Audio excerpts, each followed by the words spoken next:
This surfaced at a point in my journey where I was really at a crossroads. Either I am going to pursue the truth within myself and the truth without of myself, or I am going to stay asleep pretending that I feel fulfilled. Hello, beautiful humans, and welcome to Reclamation Radio. I thought I would start off by introducing myself.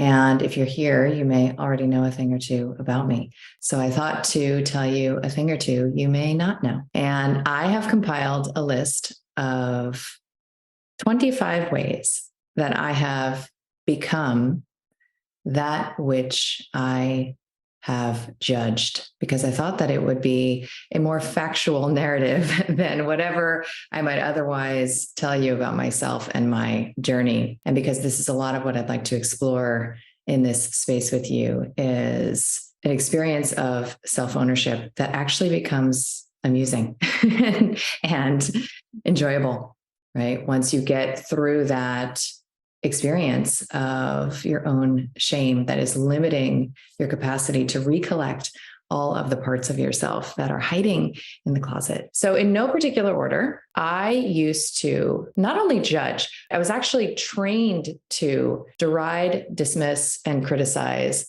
alternative medicine. What you'll find is in this list is that sometimes I will go from one polarity to the other, from one extreme of perspective to the other, and then there'll be a third step. So I'll go from one to the other to another. And in this case, my relationship to health and medicine fits very neatly in the category of polarization, because as a card-carrying cult member of the Western conventional, so-called traditional medicine. Can you believe it's called traditional medicine? As a member of that establishment, I was trained to believe that illness and symptoms and sickness are not only something to be concerned, that's one of my least favorite words, worried is another, because it's really just a way of refusing to look at what it is that you're feeling, right? So not only are you trained to be concerned about your symptoms, but you're actually trained to be afraid of your body, and you are encouraged to triangulate against yourself with the system, in collusion with the system, right? So I'll talk a lot about the victim triangle, and this is one of the chief examples. And I was a very powerful match for that system because of my belief system at the time. So I thought that alternative medicine was not only silly, but I thought it was actually dangerous, and that you would be reckless to consider something like lifestyle change or supplements or homeopathy or energy medicine when a bona fide gold standard pharmaceutical option was available. So most of you probably know that I was trained through fellowship level to specialize in prescribing to pregnant and breastfeeding women all manner of psychotropics. And that is how much I believed that this was the way out of the problem of who you are, the problem of your experience, the problem of your so-called brain chemistry, right? And your bad genes and bad luck. And let's say in 2010, I woke up through the cognitive dissonance of my own health experience. And that is a very typical story for MDs who, go rogue.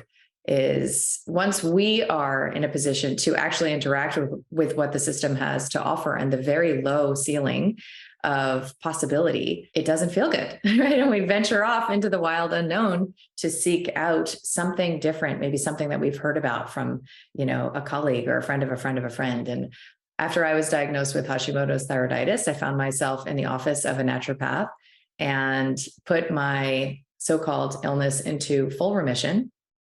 And that is when I became a very passionate advocate for functional medicine and lifestyle medicine specifically. So the ways in which you can live differently, you can choose differently, and that can impact all of the networked dynamics of your physiology, your psychology, and your emotional well-being and health. And it was only after I began to see the power of lifestyle change to redirect the course of one's entire life, not just your health, that I started to understand the spiritual underpinnings of the very specific symptoms, the very specific timing, and your very specific narrative So this surfaced at a point in my journey where I was really at a crossroads. Either I am going to pursue the truth, the truth within myself and the truth without of myself, or I am going to stay asleep and go on pretending that I feel fulfilled, serving a system that is really just managing these women's experiences. And I obviously chose the path into the wild unknown, for me at least. And that is where I began to understand that, there's more going on here. This is actually potentially not just your body speaking to your awareness, but actually your soul speaking through your body to the awareness. That is your consciousness. That is what health is. And how can you begin to explore and discover what it is about yourself that is here wanting to be known? So at this point, my perspective is much more aligned with, modalities like German New Medicine, where I'm interested in the psychospiritual interpretation of life that is being expressed through symptoms. So here I am, somebody that I absolutely would have judged. And when I was on the Joe Rogan show years ago, he asked me, he said, how would you have interacted with yourself if you ran into yourself 10 years ago at a bar?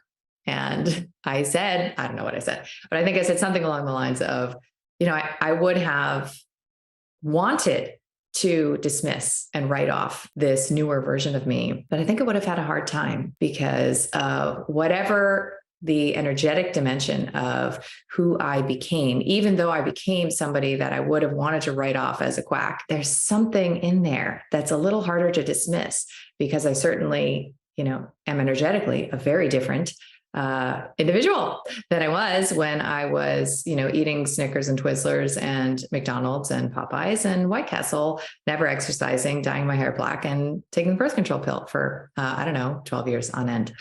So I was still me, but I was just like shrouded in this cloud. You can even, sort of see it in photos.